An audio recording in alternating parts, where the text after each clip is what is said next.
About the shove, that moment that happened on stage. I'm turning on right now. Right? Yeah. Did it make you want to go harder for the 13th? I don't know, but made me feel more.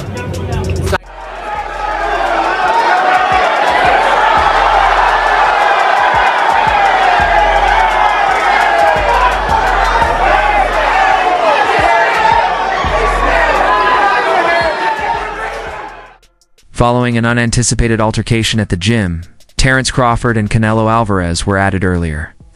Canelo Alvarez's unexpected arrival sparked a heated argument that turned violent, culminating in a huge brawl. Noteworthy result of the entire situation is that Terence Crawford remained unaffected by Alvarez's assault. The two-weight undisputed champion, who is 37 years old and approaching the end of an incredible career, is pursuing more than just titles. He is pursuing a legacy.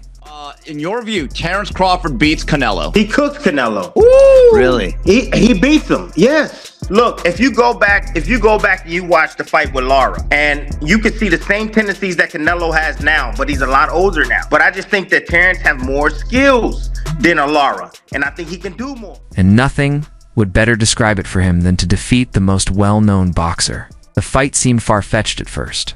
Canelo continued to dismiss it, displaying little attention. But suddenly one individual made the impossible possible. Additionally, the same man is expected to defeat Canelo Alvarez, becoming just the third person to do so. Canelo signed a 4-fight contract with GA chairman Turki Alaljic, which began with the bout against William Skull. Canelo will now take on Crawford live on Netflix on September 13th at Allegiance Stadium in Las Vegas. I don't respect him anymore because he say I'm not gonna do what they want me to do and this and that, and then he tried to, maybe Turki Alaljic told him, hey, you need to do something because you seem so nervous in Riyadh. So and he tried to walk me back, and that's why I pushed him. Though the reported purse for the fight is $200 million, $150 million for Canelo Alvarez, and $50 million for Terence "Bud" Crawford. Crawford recently told Asterisk, the ring champs with a K and Barrick Asterisk, that he's only making $10 million. This surprising revelation led many to speculate that Crawford might be taking the fight primarily for the money, especially as he moves up multiple weight classes to face the much larger Canelo. However, boxing insider Rick Glazer disagrees with that narrative, posting on X.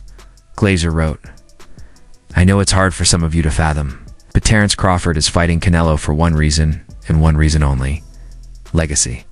He emphasized that Crawford isn't focused on a final payday before retirement, but rather on challenging himself at the highest level.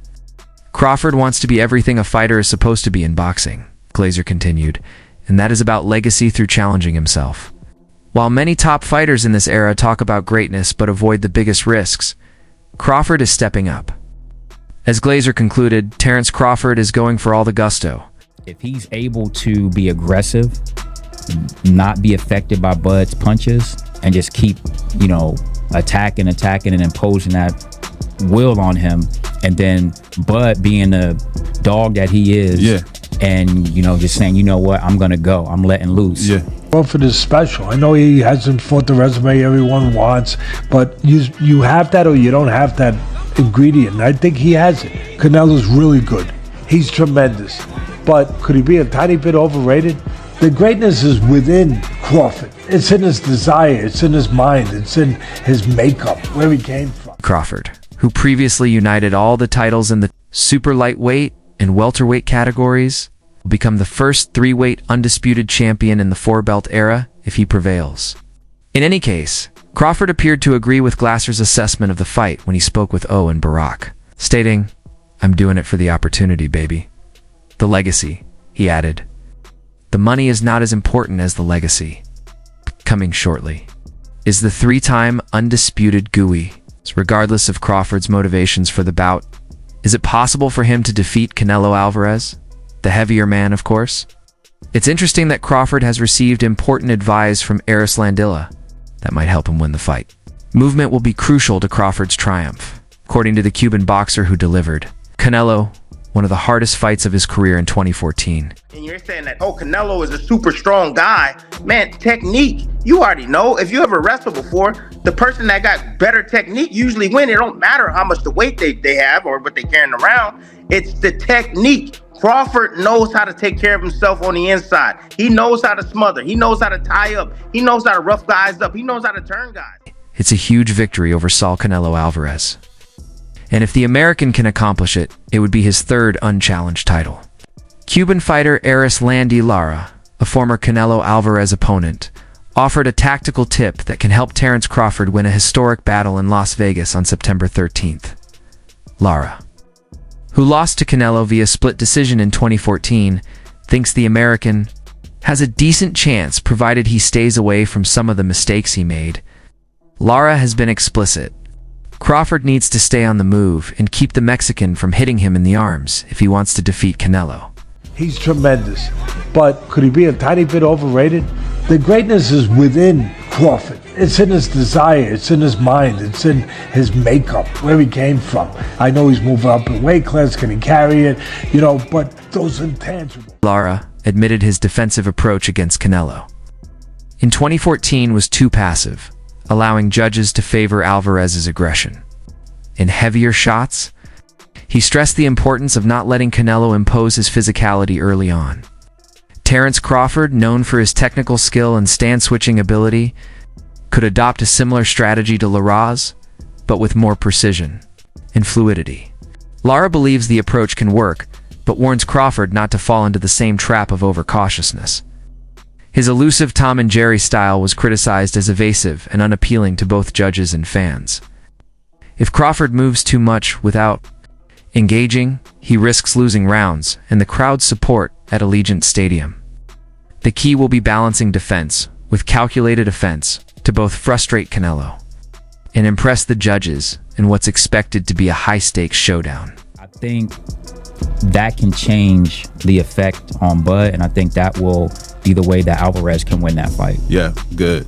Yeah, so what do you think? Obviously, if Bud remains slick, what outside of that could cause Canelo to lose?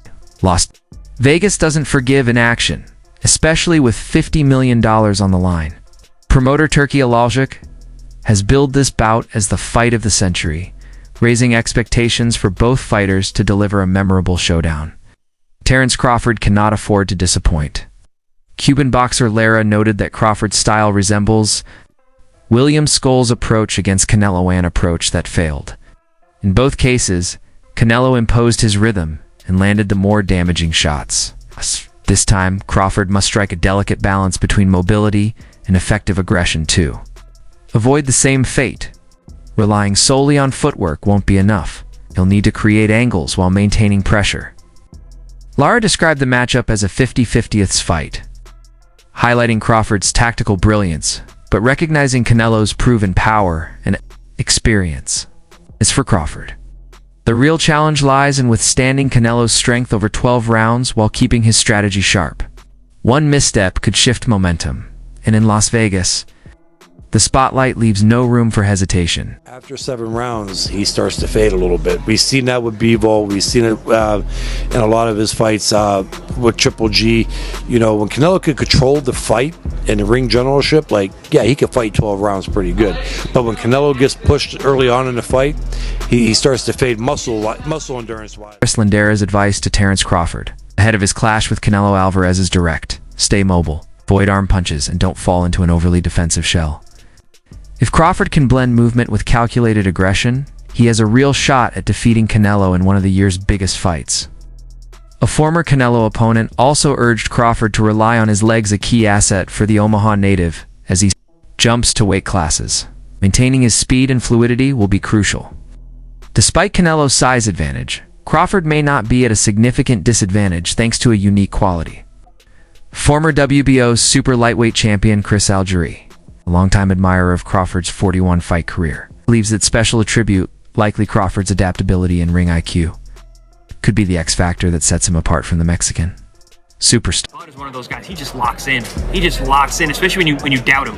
So yeah, it's a really interesting matchup. I think of it more from psychological than anything, you know, because on paper it's like, yeah, but he's a super middleweight. He went up 3. Now Terence is going up 3 weight classes. He had a little trouble with Majima. So on paper it's like, yeah, of course it's Canelo. But when you think about it from a psychological standpoint, it's like, I don't know, man. He understands weight distribution, man. You know, not only that, the only way that I see Canelo beating Crawford is he got to knock him out. And when was the last time we seen Canelo knock anybody out? Think about that. If Golovkin, who hits a lot harder than Crawford, could not drop or hurt Canelo.